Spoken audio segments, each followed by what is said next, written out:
talking backstage, and I think we met in 1986 or 87. It was a film that Barry was shooting called Throw Mama from the Train. Right. Right. And I only had this one scene with Bill, but I can't remember. But this is important that you understand this now. So we'll get into the book, and it's actually, they talk about it in the book, and you got one thing wrong, I'm going to fix it. Okay. Thank you, Rob. You're the best. So I'm about to start, getting ready to shoot When Harry Met Sally. And Billy Crystal says to me, why don't you, I was thinking maybe John Seal I was going to meet. I met other people, but he was going to do, Rain Man, and it didn't work out. And Billy says, what about Barry Sonnenfeld? You liked him. He's funny. He's got a good sense of humor. I said, great idea. I call Barry. I meet with Barry. I met with you at the Carlisle Hotel in New York. And I give him the script. And you can tell the next part, which is he also gets an offer of a movie called Men Don't Leave that starts the same day as When Harry Met Sally. He gets offered both those scripts. Men Don't Leave was with Jessica Lange. So what did you decide to do? Okay, so I've got these two scripts, and so I have the scripts, and Sweetie reads them, and the future wife of Rob Reiner, Michelle Singer, reads them, and this other woman, Leslie. So we all read the scripts that weekend. Leslie and I choose When Harry Met Sally. Sweetie and your future wife choose Men Don't Leave, directed by Paul Brickman. And it's one of the rare times I didn't listen to Sweetie and actually did When Harry Met Sally. And here's an interesting, I didn't know Michelle at that. Where is Michelle? Where is Michelle and Sweetie? Where are you? Stand up, Michelle. Where are you?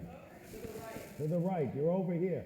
So there's Sweetie standing in the first row, and then Michelle right behind her. So I had never met Michelle at that point. We're in pre-production for When Harry Met Sally. We're in Los Angeles, and there's a magazine sitting around. It's Premiere Magazine. I don't know if you remember it. It was a movie magazine, and on the cover is Michelle Pfeiffer.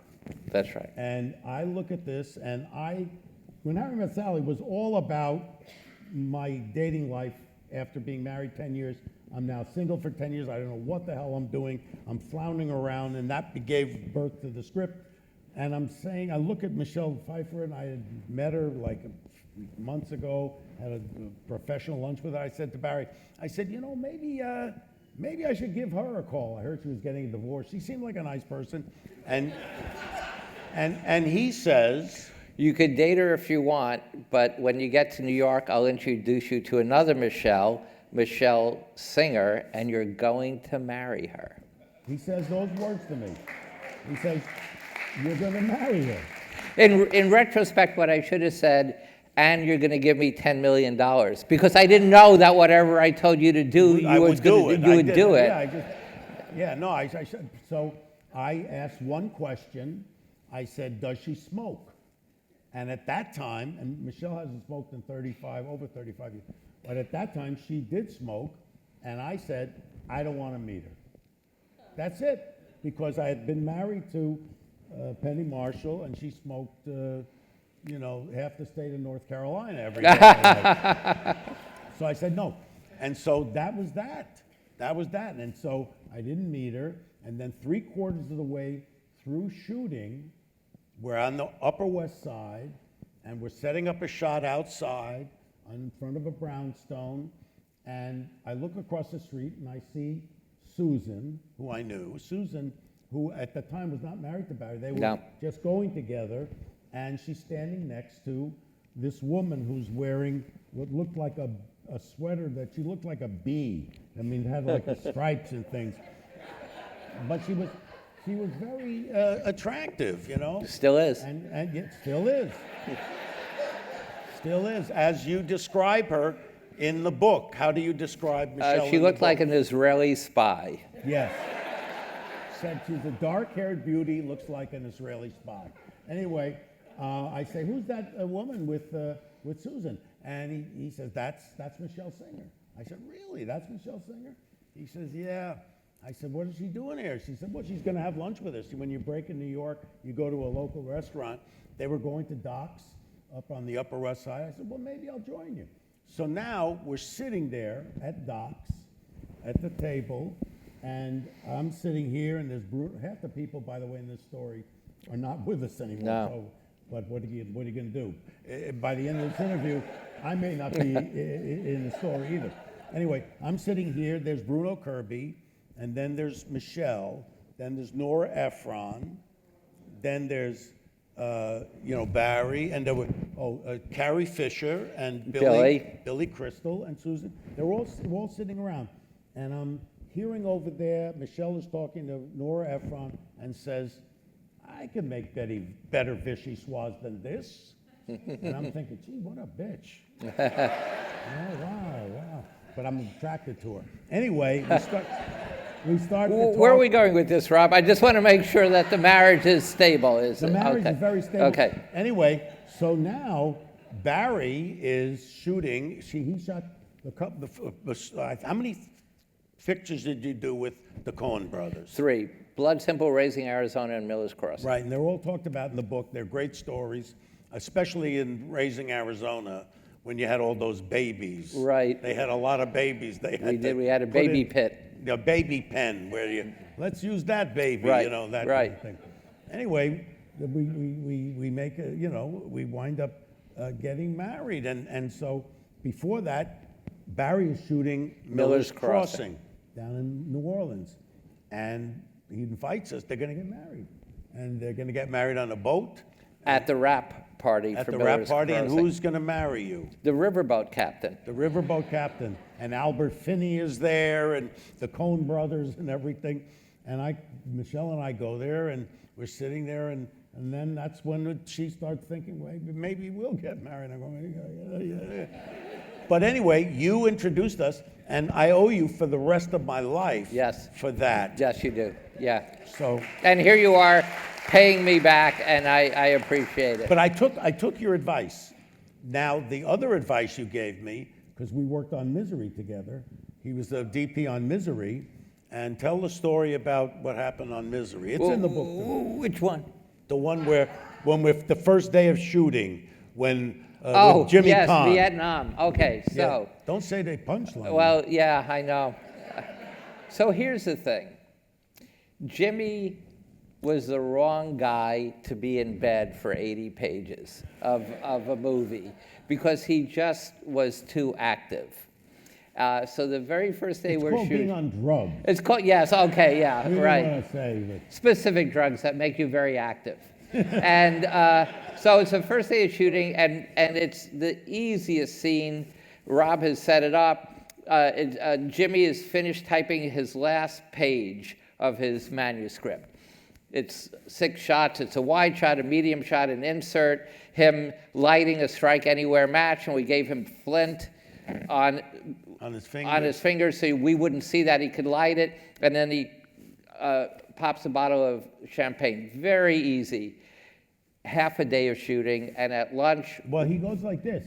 Yes. All he's supposed to do is it's like he's finished the book. It's like he had sex. It's like he finished. He lights up. That's all. That's all he's supposed to do. So he's lighting up, and this is what he's doing. He's davening. He's davening. He's moving like this. And I'm saying, Jimmy, just stand there. Just like that. Like this, moving. Half a day it takes us. Half a day. Now we're at lunch in the trailer, and he says to me, I say to Rob, remember Vietnam? And Rob says, oh, come on. I said, no, listen, get out now. Get out now. Get rid of him. If you don't get out now for the net, we're going to lose 50,000 theoretical men. Yeah. And he said, this could be your Vietnam. It could be your Vietnam. Yeah. He didn't get rid of, and well, while we're still on that story, here's another, this is how little respect Rob and I had for Jimmy Caan by the end of the movie. Oh, Jimmy is in bed. This is also in the book. Jimmy's in bed, and he's got to get out of bed and crawl towards the door, and the camera is underslung, it's low to the ground, wide-angle lens. Jimmy says, "Hey, Ba, how far do you want me to crawl?" Normally, you would take a piece of tape, put it down, it's off camera, but instead, and this is so horrible, but Rob and I were so in sync, I went, and I spit on the floor, and as if that's not bad enough, Rob says to Jimmy, Crawl to the loogie. Just crawl all the way. When you hit the loogie, you've gone. so when you see Misery, you wouldn't think we were having that kind of fun on Misery, but that Jimmy, he slept with 17 straight Playmates of the Month, he told me. Yeah, he had a record. He had a record, but wouldn't tell me. I kept saying, "What month rejected you?" He said, "I can't tell you that, Barry. Not a name, not a year, just tell me a month. Was it in April?" I'm discreet that way, Barry. Yeah. But he did tell you he slept with 17. Yeah, right, exactly. All right, so let's talk. The title of the book, Best Possible Place, Worst Possible Time. What is the significance of that title? It has two significance, Rob. The easy one is that right now in Hollywood, it is still the best possible place, but at the worst possible time. But that's not really what the chapter, here's what happened. And I'm not proud of this. So let me say that. It's 2 in the morning, we're shooting Men in Black 2. I'm sitting next to Will Smith. We're waiting for the camera to be ready. Tommy has been called to the set. Tommy sits down next to me, and for no apparent reason at all, and I'm not proud of this, I say to Tommy Lee Jones, "Tommy, tell me why life is like a tampon." You just say that? You just say that? You just say that. I don't know why. And Tommy, without any hesitation, not knowing I was going to even ask that question, says, "Barry, life is like a tampon. You're always in the best possible place at the worst possible time." That man went to Harvard. A Harvard grad. He was roommates with Al Gore. Al Gore. Yeah. So you took that title. I took the title, but I don't usually talk about it because you can't. It's the wrong audience. It's in the book. Yeah, they're gonna read. If they read the book, they're gonna find out about that. They will find out about it. They're gonna find out about that. So you use, and I notice this a lot. First of all, I just want to say there's something that Barry does when you're on a set with him. He likes to play a game, and the game is, would you rather do this? Death is not an option is the name of the game. Death is not an option. Would you rather have sex with that person or this person? Right. Would you rather? And he says to me, he looks at me and he points to a grip who's got to weigh 300 pounds, this guy. He's a big, fat guy. And he says, you have to give an answer. Death is not an option. Death is not.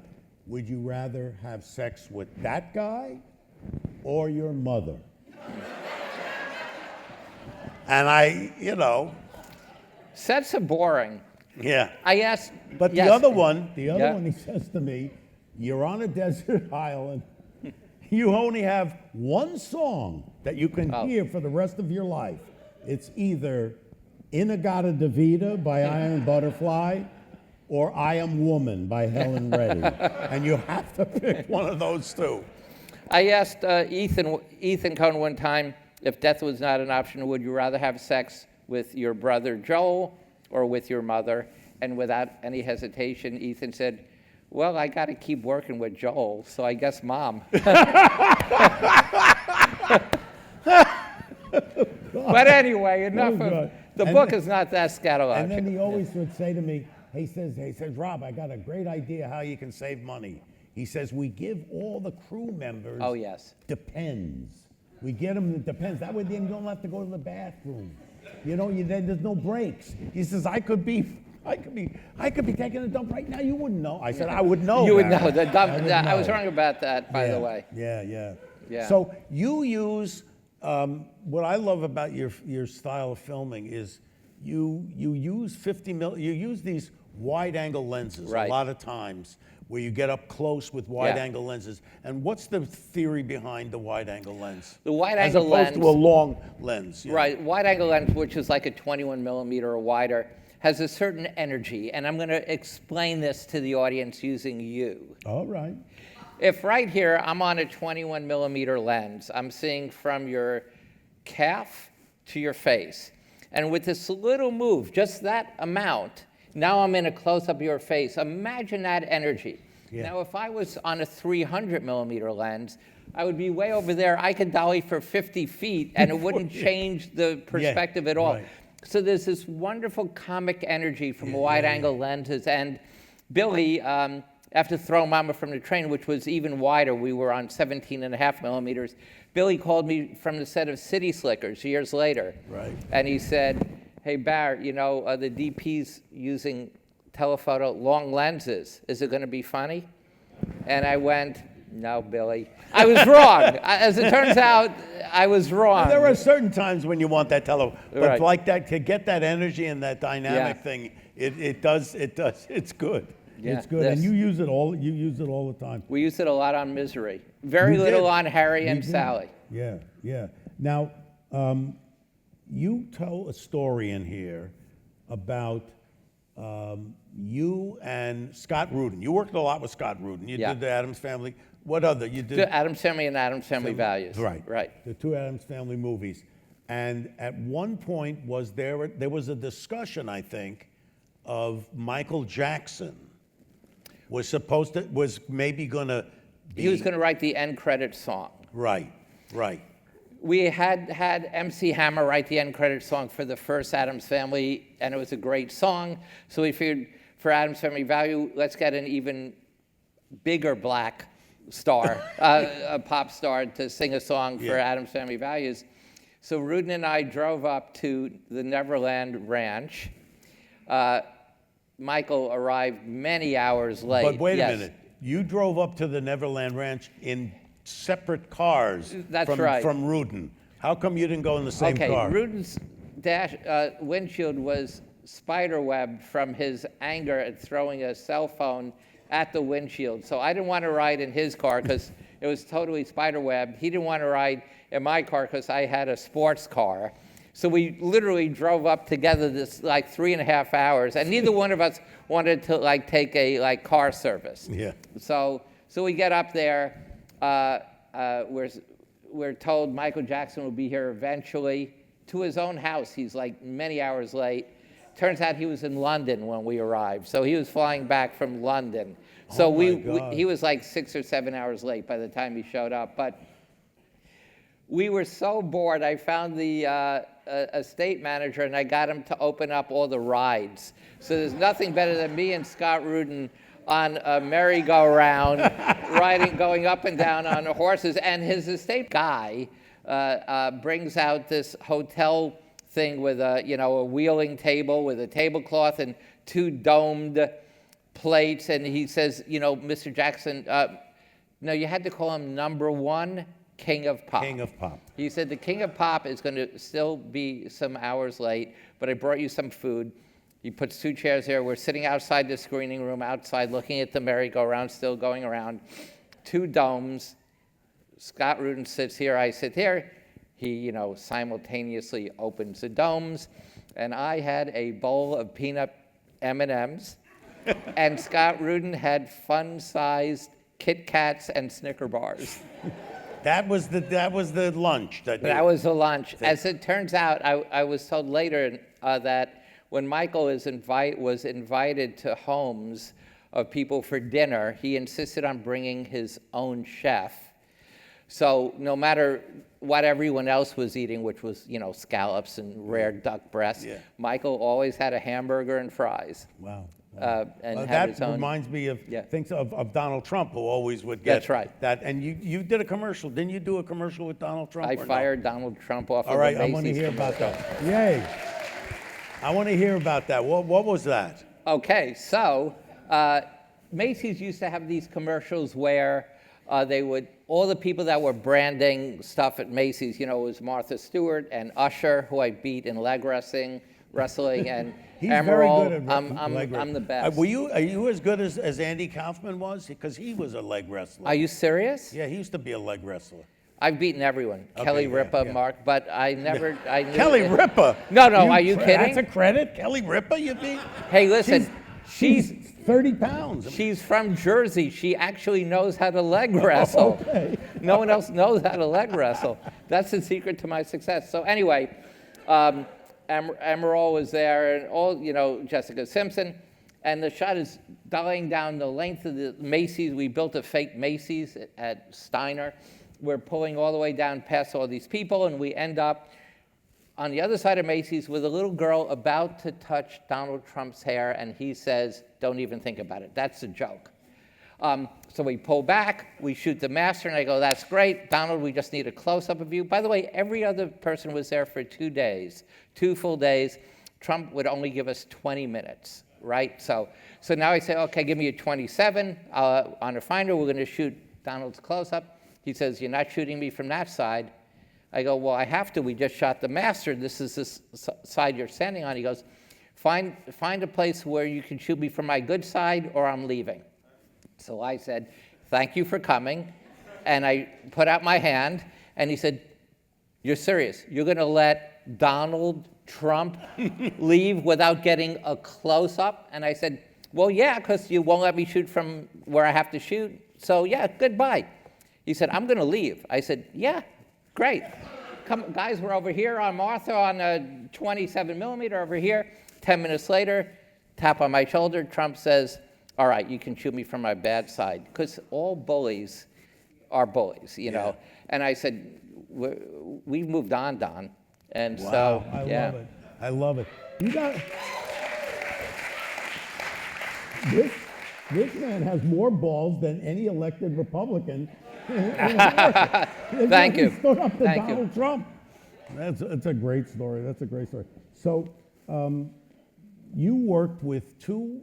I mean, I've worked with Tommy Lee Jones. I never worked with Gene Hackman, but you worked with both of these guys. yeah. And they're known to be tough. They're Yeah. manly men who are tough to work with. What was it like working with those guys?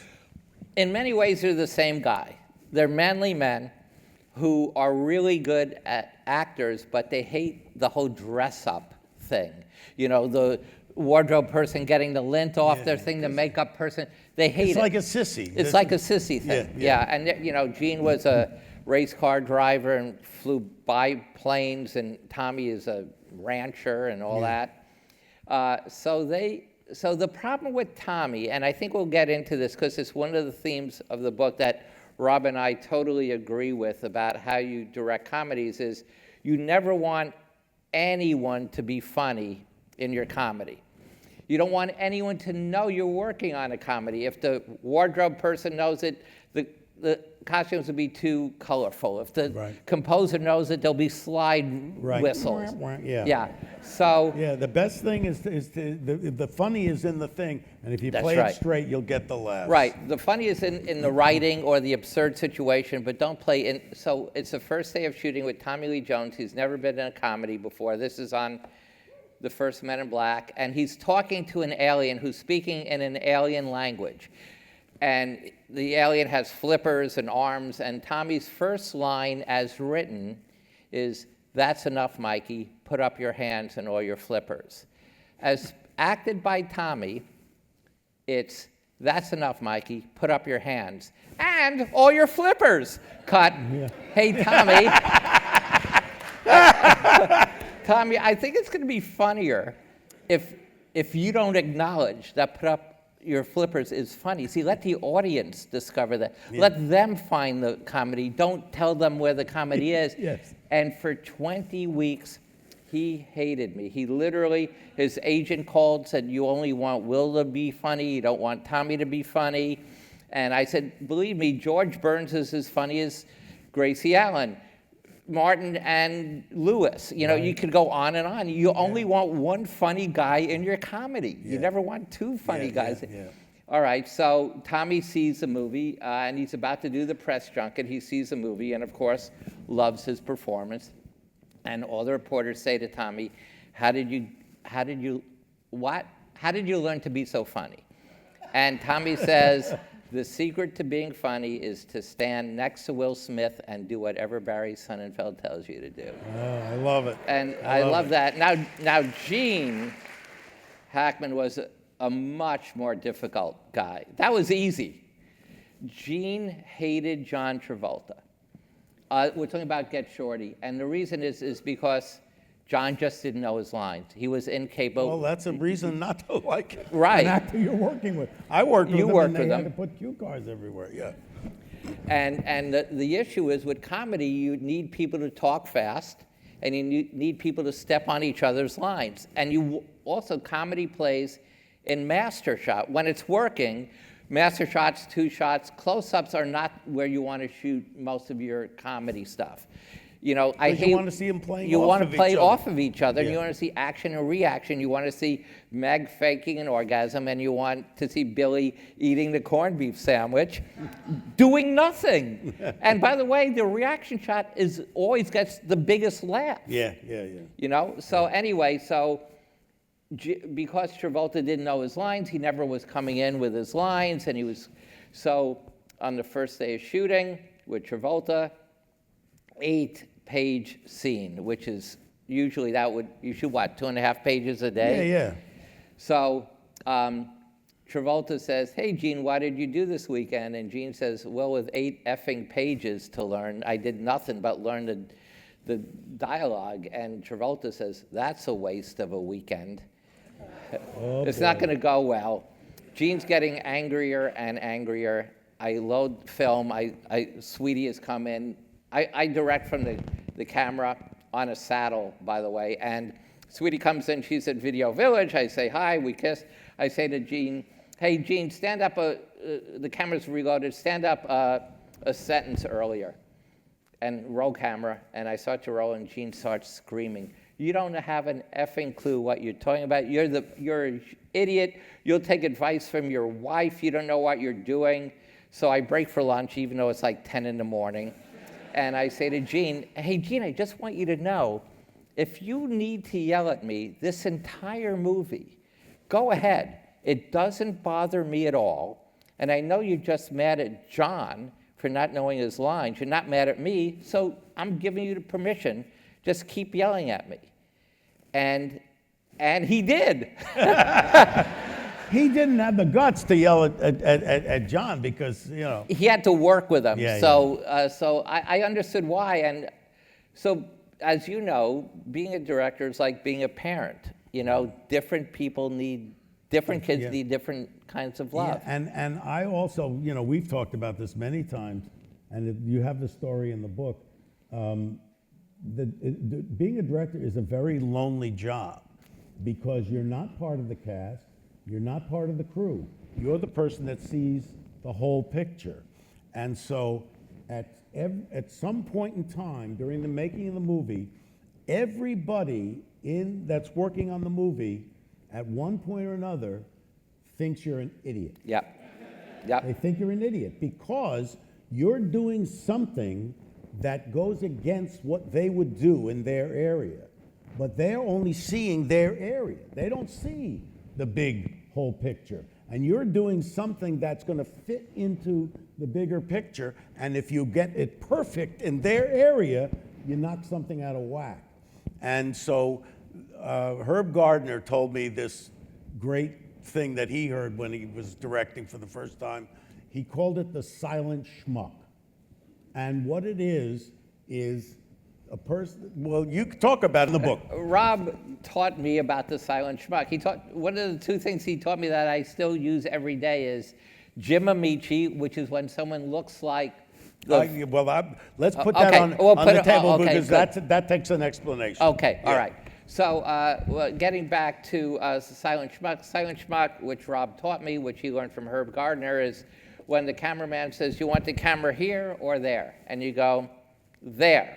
And they go, really, schmuck? The schmuck is silent, Yeah, but he it's doesn't say there. schmuck, but he's thinking, what an idiot to put the camera there. Right, And everybody has that silent schmuck. and you know, makeup people, all the time when you're in pre-production, you're talking about color of hair or whatever. I think we should go blonde, schmuck. So you either repeat the word or you use the word really, but that's two of the great silent schmucks. You want her to have blonde hair? There you go, silent schmuck right A there. silent schmuck.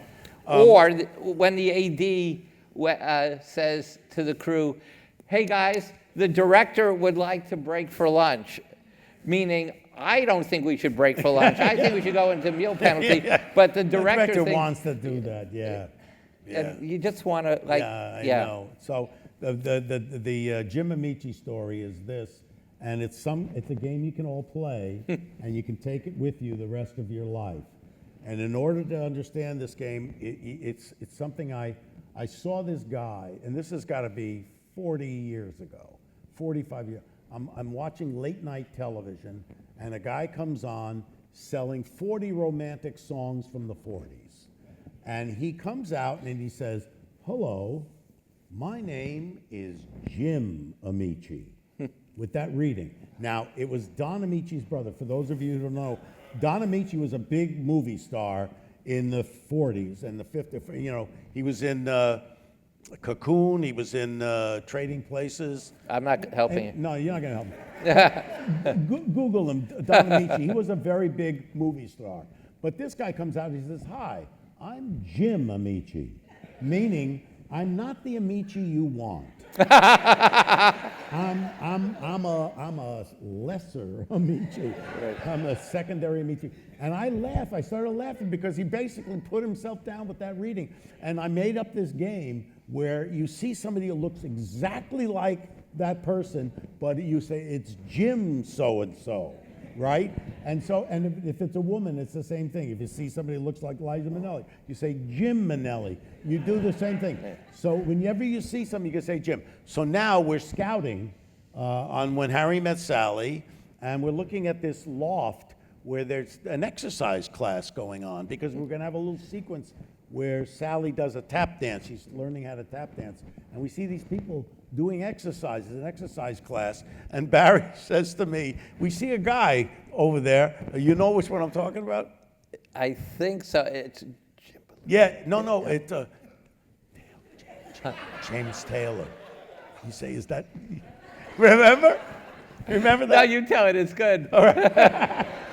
So we see a guy exercising on a mat there, and Barry turns to me and says, is that James Taylor or Jim Taylor?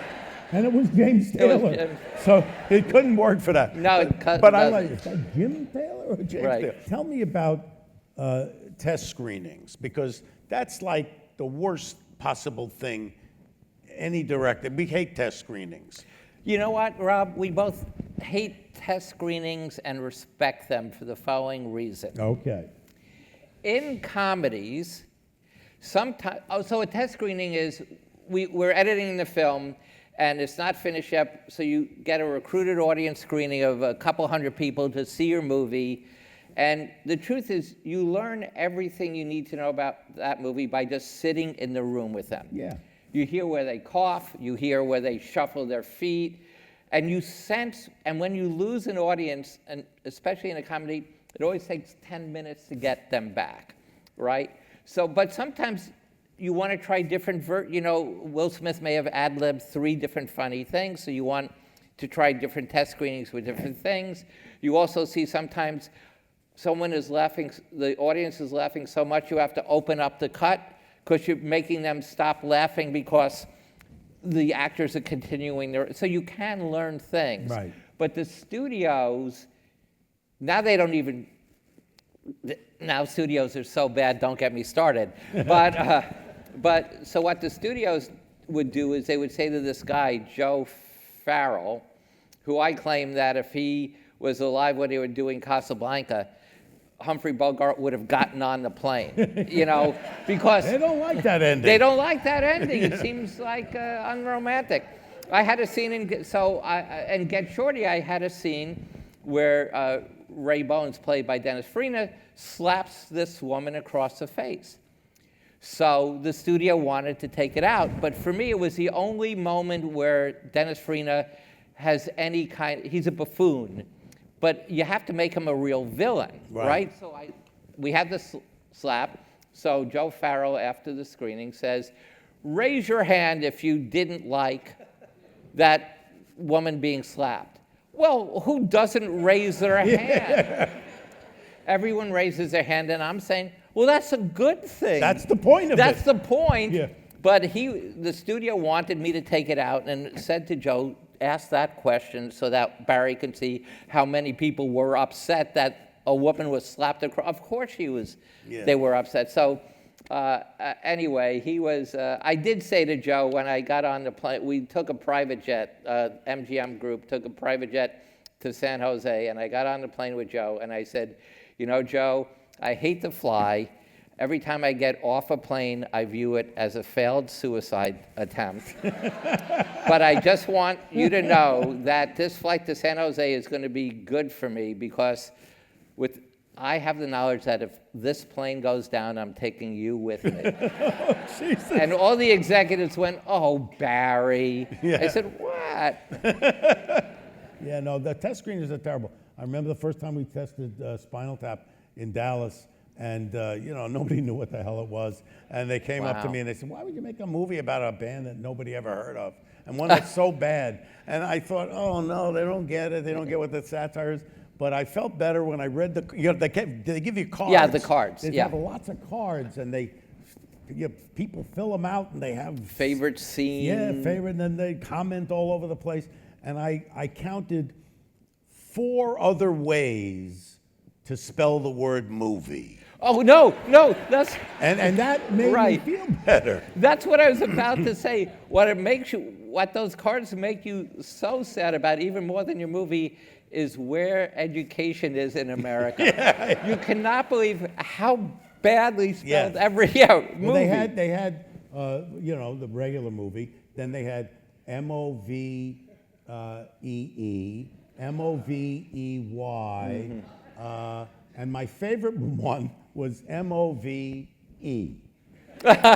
Move. Well, they got the They word got right, movie, right. They got that. So I felt, okay, Yeah. this is a good.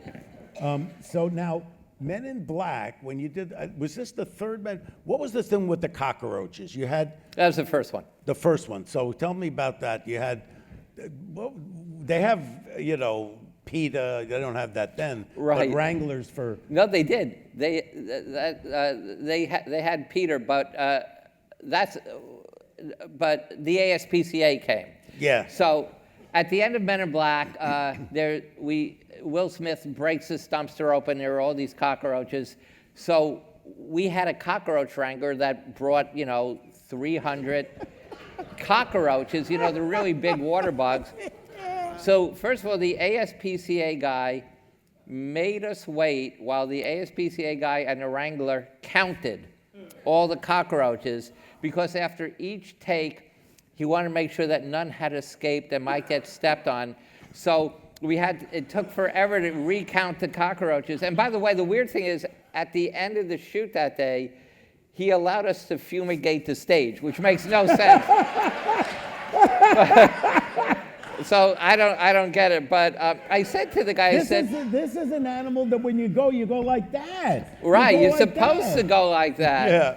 I But they're said, preserving the cockroach. I said, really, cockroaches we're going to worry about? He said, well, the problem is it's a slippery slope. If we don't protect the cockroaches, then do we not protect the mosquitoes? Do we not protect the snakes or the spiders or dogs or cats? And I said, cats you don't need to protect. And he looked at me and said, is that supposed to be funny? And I said, yeah. Now, you had Robert Conrad. Oh, yeah. Robert Conrad, what picture was he? Wild you were West. going to do Wild Wild. You did basically a movie version Yes. of Wild Wild West, which was starring Robert Conrad in the TV show. Right. And you cast Will Smith to play the part that Robert Conrad played in the TV show. So tell me. Turns out that Robert Conrad was a racist. And he also was Batman, by the way. Oh, he was? Wasn't he? Yeah. In the TV show. Oh, in the TV, yeah. You know, the TV. Boom Bang, Yeah, the yeah, TV the show. Biff, Bop, Boom, yeah, None of yeah. you were, Rob and I are the oldest two I people was in this room. an episode of Batman. Are you serious? I'm dead serious. One of the first parts I ever had. Well, tell me about Well, that. I delivered room service to the Penguin. Wait, the Penguin? Well, Burgess Meredith Right. played the Penguin. Here you are, sir. Here's your BLT, whatever. I don't know. I don't know what lines I had. That's really good. But go ahead, tell me about Robert Conrad. So Robert, I tend to take actors to the Hotel Bel Air for a meal before. So I had to take Robert Conrad because we wanted him to bless the film. And he said, you know, my mobster friends in Detroit don't want a black boy playing Jim West. Jesus. And if you insist on your black friend playing Jim West, something tragic might happen on the set because my mobster friends in Detroit are pretty upset. So I said, thanks, that's good to know. I leave the Bel Air, Hotel Bel Air. I get back to Sony and I call Will and his producing partner, James Lasseter, who both are from Philly. And actually, Will's not on the phone, it's just JL. And I say to JL, I said, you know, the Detroit mob is going to either kill Will or me or both of us. And JL says, Detroit, we're from Philly. Give me a break. We're not worried, Bar. And we shot, and the Detroit guys were afraid of the Philly guys, I guess. Wow. No issue. That's really crazy. That is so Yeah. crazy. Yeah, it's fun. You have a thing where, and I, you know, in comedy again, you know, picking up your cues, talking faster. There was one actor you worked with, I can't remember the guy's name, who, you know, he Lee wanted... Pace? That's it. Lee Pace. Right. Lee Pace, which is an oxymoron there because the name Pace he didn't have. The pace he didn't have. No, Yeah. this was on a television show called Pushing Daisies. And Lee Pace was great in the movie only because he talked really fast. But he came in, I had never met him. He came to my suite the night before. He was supposed to bring him to ABC and Warner Brothers. The other producers were there, and the casting director was there, and Lee started to read the scene, and it was so slow and so actorly. See, my theory is if you make the actors talk fast enough, they don't have any time to act. Right. And I hate seeing acting. Yeah. I just, Yeah, you don't want to see you don't acting. want to see acting. Right. So I said to Lee, hey, Lee, that was great. Let's do it again like, I don't know, like 1 billion times faster. and That's a good direction. it's a start. It's the first step. So Lee says, okay, am I talking fast because I'm nervous? Or am I talking fast because I'm hiding something? Or am I talking fast because I'm just not used to talking to people? So being a director, I say, I don't care. Just talk faster. Because my theory is if I said yes to any of them, then that would be a discussion. Yeah. Right? Well, why am I so nervous? And I just wanted him to talk fast and let him figure out the reason. So anyway, it took all night, 2 a.m., still never talked fast enough. And I said, okay, let's go home. Next day, we get to Warner Brothers, to Peter Roth, the great Warner Brothers guy. And Lee is talking so fast. If you watch the pilot of Pushing Daisies, you've never seen anyone talk that fast. And is it because you cut it in such a way? No, or? because he talked really he fast. learned how to talk. The synapses lined up. And but I did on another movie, on Men in Black 3, and this is another talking fast movie. We had a guy named Michael Stuhlbarg who played Griffin Arcanen. And when a good friend of mine who will go unnamed, who is a director along with his brother, heard I had hired Michael Stuhlbarg, who was in one of his movies, this person said, I almost said his name, said, "You're going to hate working with him because he will not talk fast enough." And because they kept trying to get him to talk fast. And I kept saying to Michael Stuhlbarg, "Listen, you got to talk faster, you got to talk faster, a billion times faster." And he never talked faster. So this time I actually had to be a real director. And I said, "Hey, Michael, you know how like you're an Arcanan?" Yes. "You know how you can see every possible quantum future of everything that could ever happen all at the same time?" And he goes, "Yes." And I go, "So like if someone takes one more step, that might affect what happens in 6 months down the road because of quantum mechanics?" And he goes, "Yeah, no, exactly." I go, "And that's why," and he goes, "And that's why I have to talk really fast, because if I don't talk fast, whatever I'm talking about will change before I finish the sentence." So I actually had to direct him and actually help him have a reason to talk fast. Yeah, that's a famous story. I think I told you before. Laurence Olivier was on stage doing a stage production of Lion in Winter with Anthony Quinn, and Anthony Quinn was having a tough moment with a speech, and he couldn't get it, and he didn't understand how to do it, and he was looking for somebody to tell him what to do. And Laurence Olivier just said, "Louder and faster, my boy, louder and faster." Yeah, it works every time. And it does. I mean, just don't think about it. Just go and say it. I'm going to ask you, what of all of the experiences you had, movies, television, whatever, DP, whatever, what is the best experience you had? And I don't mean, because you always talk about, you say it has to check 3 boxes. Right. A thing has to, what are the 3 boxes something has to check in order for you to want to do the project? Script, money, location. Right. Well, for me, the best experience I had was the 3 years I worked for Netflix on a series of unfortunate events as the showrunner. We shot it in Vancouver. I got to be in charge of everything. I'd never been a showrunner before, Right. which in television is sort of like, It's like the director. it's like the director, but even more so. Netflix, in those days, they sent me notes on the first 2 rough cuts I showed them.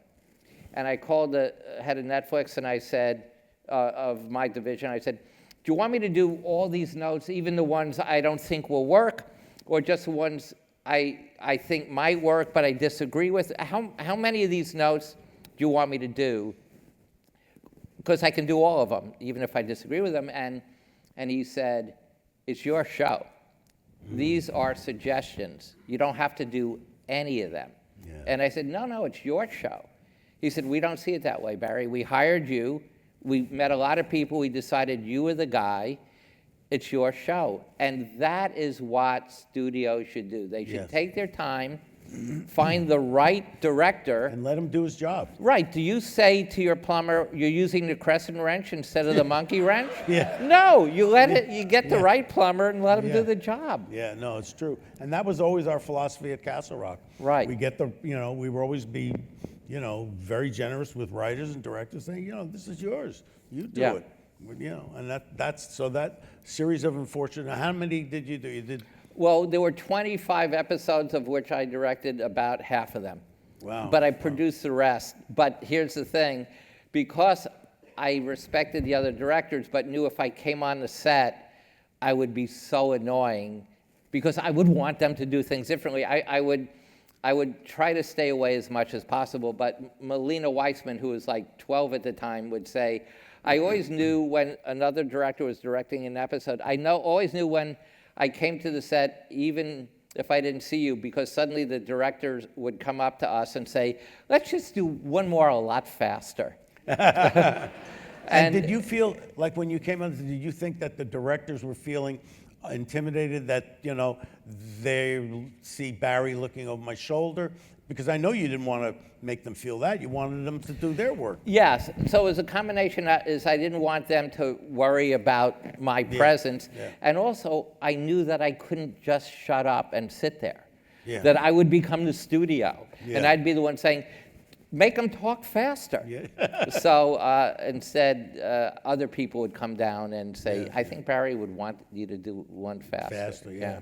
Well, I've acted in different movies and worked with different directors, and they always ask me about, well, what's it like? You direct a movie, now you're in the movie and there's another director there, And my feeling is, it's their thing, you Right. know? I'm not going to say anything. I'm just there as an actor. I'll do, and the greatest experience I had with an actor was Michael Douglas, because he had produced movies. Right. And he knew what was involved. Right. So he was like an ally. He was a buddy, a He would partner. come on time? Always. Right. Always. And who was the person that you worked with that you say, okay, this is an ally, this is somebody is really on my side? Patrick Warburton. Yeah, and you've used him many times. Hey, you know what I want to talk about for a second is how Kathy Bates has the most, because I shot Misery, Rob, as you know, directed Misery. So Rob, after a take, would go up to Kathy and start to say, you know, Kathy, because this is unheard of, I think, in the acting business. Rob would say, now remember, you know, you live alone, and Kathy would say, give me the line reading. Yeah, she did that a lot. The best actors, the Yes. most secure actors, and I've done it with Jack Nicholson, with Tom Cruise, they don't mind line readings. Sometimes you can't communicate exactly what you want them to do. So they'll say, how do you want me to say it? And if you're an actor, you can, I don't say it as good as they did, but I would tell them, I give them the rhythm, because it's like music. And they go, got it. And then they make it their own. They make it their own anyway, but they just save 10 minutes. Yes, of explaining and thing, Jack would say, how do you want me to say that? Or Tom would say, how do you want me to say that? And if you're secure, Yeah. and there's nothing better Nothing than an better. actor who actually says, give me a line reading. Yeah. Because you know they're going to make it their own They anyway. make it their own. Yeah, they make it their Yeah. own. Yeah. So, okay. Well, Should we ask if there are any questions? yeah, we can or? ask. This question's for Rob. How often do you reflect back on All in the Family in today's context and think it's more relevant now than ever? It's all the time. And people ask me that all the time. We're living in a very strange time right now. Some of the issues are the same as the ones we dealt with. We dealt with racism. We dealt with gun control. We dealt with a lot of the issues that you see now. But RT, even though we had disagreed, on issues, there was always love and respect. I don't see that now. I see a man who, to be honest with you, and Michelle's heard me say this many times, but Norman Lear is like a second father to me. And he died, fairly recently. He was 101. This man flew 52 bombing missions over Nazi Germany to protect America against fascism. And the fact that we are on the precipice of becoming a fascist state again, if Donald Trump gets elected, is just unheard of. My Uncle Charlie, he was in D-Day. He's defending our country against this. And here we are. It's unfathomable that we're in this position. But I hope that, I think America's gonna do the right thing and beat this back. Yeah. This is for Barry. I just wanted to see if you could talk about how Penny Marshall tried to get you fired on Big, and maybe a little bit of the dynamic between Kevin Kline and Will Smith on the Wild West stuff. Can you hear the question? He wants to know about Penny Marshall when Barry shot Big, And The was movie Big. And Rob, were you married to Penny at the time that she tried to get him fired? I was. No. Yeah. When You- she was directing Big? Yeah. No. Well, I was already divorced by then? Yeah. What year was it? It was after you were divorced. You never came to the set once. Well, yeah, but that doesn't mean anything. He could have been on the way to. Wait, are you saying... What year did you do Big? Sweetie? 86? I wasn't married to her then. No. No. Yeah. No. Okay, go ahead. No, as Rob and I talked about, it's really, directors really don't want to hear that much from anyone. They don't really want that much help. They've figured everything out, and sometimes you just got to leave them alone to do their own thing, and not give them the silent schmuck, and just be the friend of the director. And unfortunately, that was not the case with me and Penny, because Penny was incapable of making a decision. Yeah. Incapable. The first night of shooting Big, we shot Elizabeth Perkins as both a redhead and a blonde, because we had shot 3 hair and makeup tests in pre-production, and Penny couldn't make up her mind. Now we're going to go to Rye Playland, a place Rob knows about, and we're going to shoot the first night of shooting, and Bobby Greenhut, the producer, says, Penn, we've done 3 tests. What's it going to be? We're shooting tonight, redhead or blonde. And Penny says, Barry did a bad job on the 3 tests. I don't like the background he shot, so I can't tell if it should be a blonde or.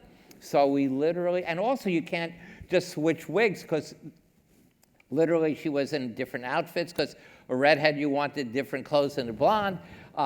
The makeup was totally different, so we had to shoot every shot with her, masters, over the shoulders, close-ups, with her as a redhead, making marks. Okay, there's a 2K here with a single net, and then somehow we then had to reshoot everything except Tom's close-ups with her as a blonde.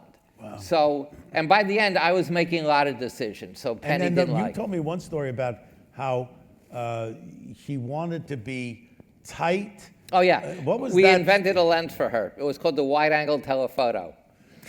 I set up a shot at a dinner table, and there's about 15 people around the table, so we're wide to see almost everyone at the table, and I asked Penny to come over and look through the camera. I said, what do you think, Pen? And she says, I want to see more of the table and be closer on the dad. So I say, well, Pen, you see, we can either be closer on the dad, but then we'll see even less of the table, or we can be wider and see more of the table, but then dad will be even further away. So we could do one of each, but what would you like to start with? And she said, I want to be wider on the table and see closer on the dad. So Penny didn't like me, Yeah. but it worked out great. Oh, listen, the day that Big opened, Penny is quoted in the Los Angeles Times saying, I never thought Tom was a good actor. I surrounded him with good actors so he would look better. And I was visiting Tom that night on the set of Burbs at Universal, and they knocked on Tom's door and said, they're ready for you, Tom. And Tom yelled, are there a lot of good actors out there? That's good.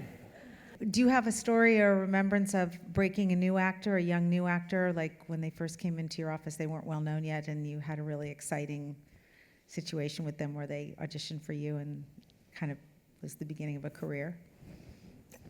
I cannot remember his name, except that his name was Peter. And we hired him to be the lead in a Sony-produced show that was on ABC called Notes from the Underbelly with Jennifer Westfeldt. He didn't even have his SAG card. And he was so nervous, he broke out into hives. Anyway, he was great, he was adorable, and I decided that the way to make him be calmer was I had craft services go get 50 boxes of Costco-sized Cheerios.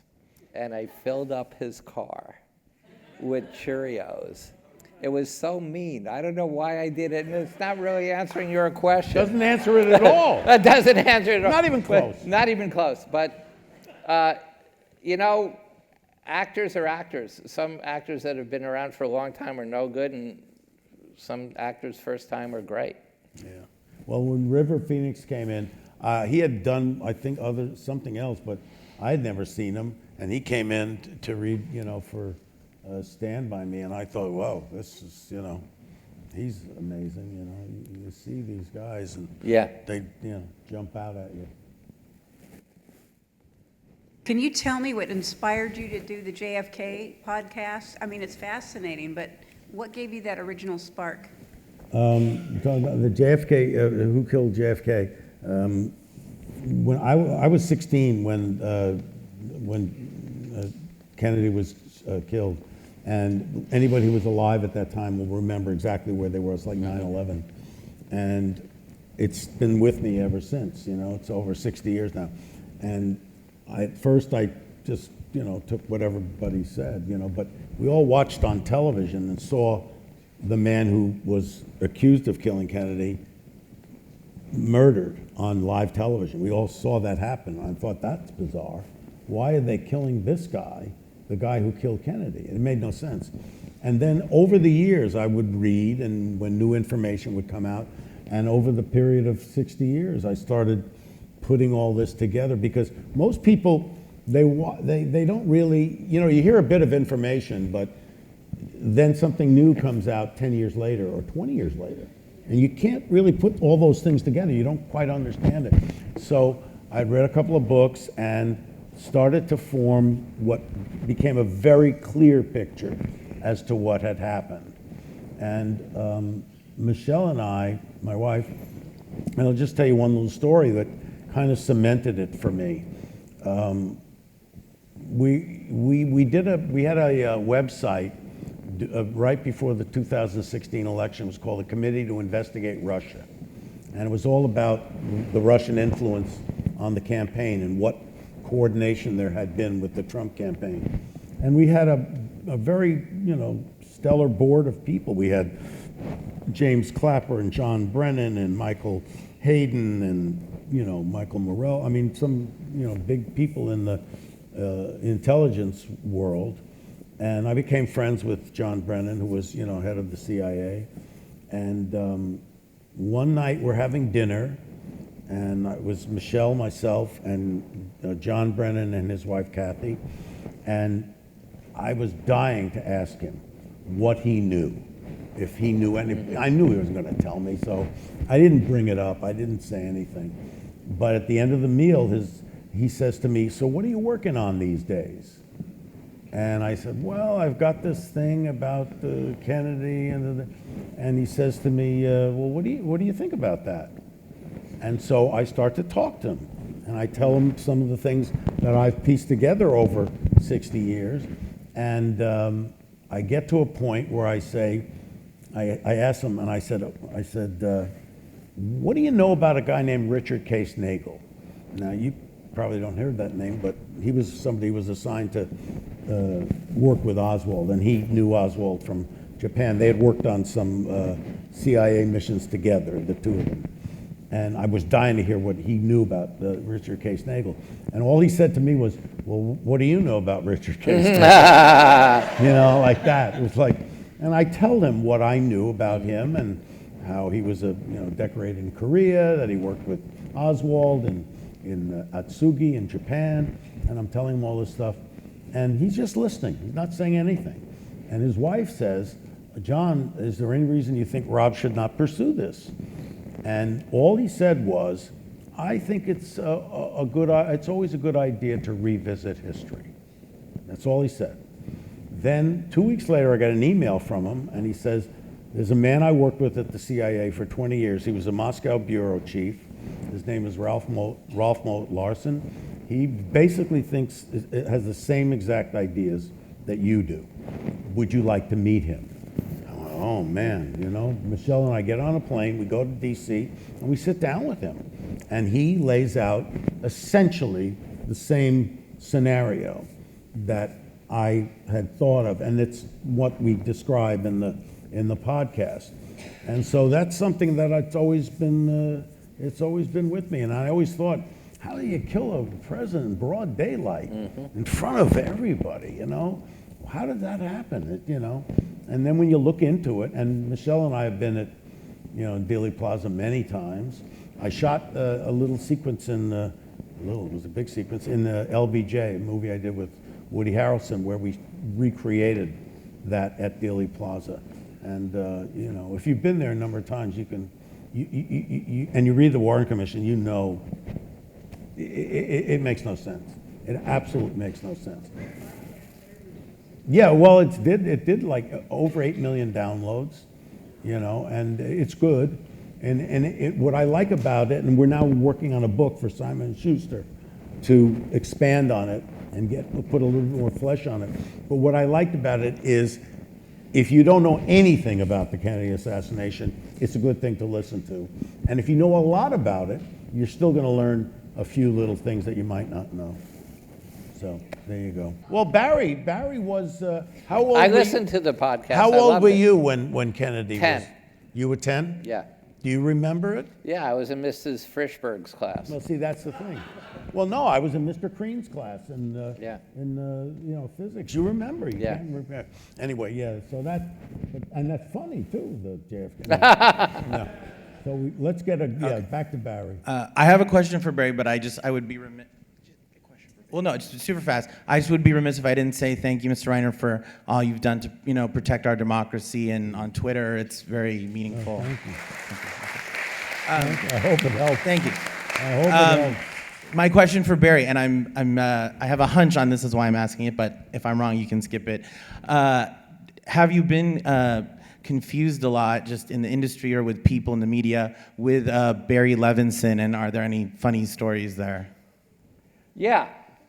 I cannot tell you how many times about a year ago, I was at the Palm, and a former agent of mine, David Gersh, was with some client, and David Gersh said, "Oh, Phil, I'd like you to meet Barry Sonnenfeld," and Phil said, "You're my favorite director." I said, "No, I'm not."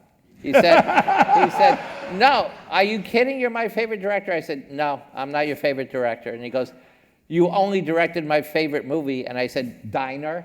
And he goes, "Yes." When Levinson and I were both in CAA, sometimes I would get his better present over Christmas instead, and he would get my crappy CAA present. He'd get the emergency iPhone 6 charger, and I would get his bottle of 82 Bordeaux. But I cannot tell you how many people love Diner. It's everyone's favorite movie. Yeah. Well, you could have been Rain Man, though. I could have been Rain Man. You could be Rain Man. It's a good question, though. Damn. One time, Barry and I, we're scouting in Misery, and we're looking to see where the area where the car goes off the side of the road and tumbles In the down the blizzard, thing. yeah. A blizzard, yeah. And we're traveling, and I have a real scared thing about being on an edge, but that's another thing. You and me both, buddy. We have that. But we're driving along, and Barry starts to sneeze. And he starts sneezing, and he sneezes, and I'm going, "Bless you, bless you, bless you, bless you." And he sneezes about 10 times, "Bless you." Then he keeps sneezing. And I keep saying, and then he finally says, "Don't have to say bless you every day." I said, and then it got to be, "I'll wait every 10 times." Right. And then he says, the reason he's sneezing so much is why? I don't remember. Oh, Rob. he says, "I'm allergic to myself." Oh, yes, I'm allergic to myself. I will say that on Big, I had a roll of toilet paper on a string around my neck because I just couldn't carry that many tissues in my back pocket. Yeah. So I just have. And I tell go me through about, toilet paper. you're also, there's another infirmity, but you talk about it in the book. Sciatica? Is your sciatica.